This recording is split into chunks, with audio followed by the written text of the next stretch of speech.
हमारे साथ यूपी के बड़े नेता मलूक नागर भी जुड़ गए हैं, जो आरएलडी में अभी गए हैं। उनसे भी बातचीत करते हैं। नागर साहब, क्या कहेंगे, जिस तरह से वोटिंग प्रतिशत आप देख रहे हैं, इतनी सुस्ती क्यों नजर आ रही है? देखिए, जितने भी सारे राष्ट्रीय चैनल्स में जा रहा हूँ और बात कर रहे हैं, मुझे लगता नहीं है लोग ईमानदारी से कोई बात कर रहे हैं। सब अपने अपने फेवर की बात कर रहे हैं। मुझे जो लगता है कि जो एक तरफ ये 400 पार का जो नारा है, तो विपक्ष के लोग भी इतना सोच गए हैं कि कुछ दिखता तो है नहीं, क्या डाल करके वोट करनी है। और जो हमारे लोग हैं, जो एनडीए के लोग हैं, वो भी ये सोच रहे हैं कि वोट डालने वाला दिख ही नहीं रहा है, हमारे ही डाल रहे हैं, जितने डाल रहे हैं थोड़ी बहुत कम गिर जाएगी तो कुछ नहीं फर्क पड़ता।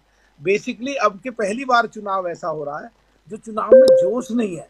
कहीं ना कहीं या तो टेलीविजन पे पहुंच गया, कहीं फेसबुक पे पहुंच गया, कहीं इंस्टाग्राम के द्वारा पहुंच गया, कहीं सोशल मीडिया के द्वारा पहुंच गया। वास्तव में रैलियां भी बड़ी नहीं हो रही हैं लोगों की, और जो सो कॉल्ड इंडिया गठबंधन है उनकी तो छोटी छोटी रैलियां हो रही हैं। तो कहीं ना कहीं पहली बार गर्मी की वजह है या क्या है, देश पूरा उधर हो जाएगा। यानी जो मोदी का नारा अब की बार 400 पार का वो सिद्ध हो तब जाएगा। तो नागर साहब, मेरठ में एक तरफा चुनाव होगा। मेरठ में बीजेपी का कैंडिडेट जीत करके जाएगा।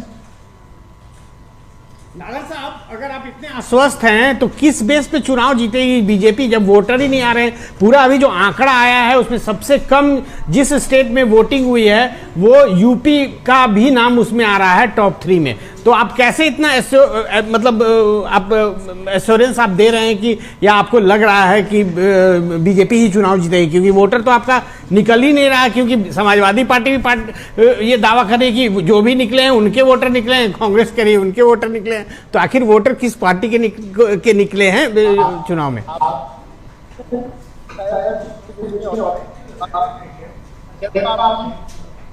ये समझा नहीं कि जो दूसरे लोग हैं वो इतने हताश हो चुके हैं कि अब की बार 400 के पार, और जो रैलियां बड़ी बड़ी हो रही हैं, और जो राम मंदिर का जो 500 साल के बाद में भगवान राम की जो वापसी हुई है, पूरे देश में जो माहौल बना है, और सो कॉल्ड इंडिया गठबंधन के जो लोग जो अध्यक्ष बने थे, खड़गे साहब जिस दिन उसी दिन सनातन धर्म के खिलाफ बोले। साउथ से जितने भी सनातन धर्म के खिलाफ बोल रहे हैं, बिल्कुल पूरा देश का पूरा इकट्ठा एकजुट होती हुई चीजें दिख रही थी।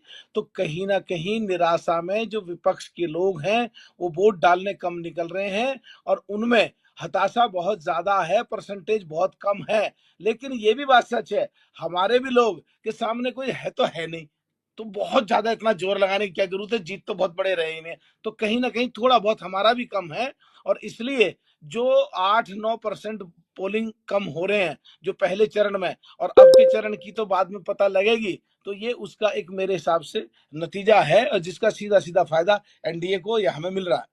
लोग बैठे कौन क्या है क्या नहीं कहते हैं उनको नहीं पता, लेकिन जिस तरह देश का माहौल है और जो देश के लिए जरूरत है, जिस लाइन पे आज माननीय प्रधानमंत्री काम कर रहे हैं, आप ये बताओ कि कांग्रेस के साथी जितने भी जो अध्यक्ष जिस दिन बने उस दिन उन्होंने सनातन धर्म को गाली दी, वो सही था या गलत था? आप ये बताओ, आपके सो कॉल्ड इंडिया गठबंधन के जो पार्टनर एलाइज हैं साउथ से, जो सनातन धर्म को गाली देते हैं, आपने क्यों जोड़ रखे हैं, वो सही है या गलत है? लेकिन हम आप अपनी बात स्पष्ट कर रहे हैं, किसी भी धर्म के खिलाफ बोलना, हम उसके पक्षधर कभी ना रहे ना है।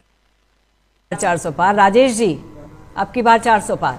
बिल्कुल बिल्कुल, मैं तो मलूक नागर साहब से बिल्कुल मैं उनका समर्थन कर रहा हूं, उनके साथ हूं कि बीजेपी अकेले 370, एनडीए 400 पार।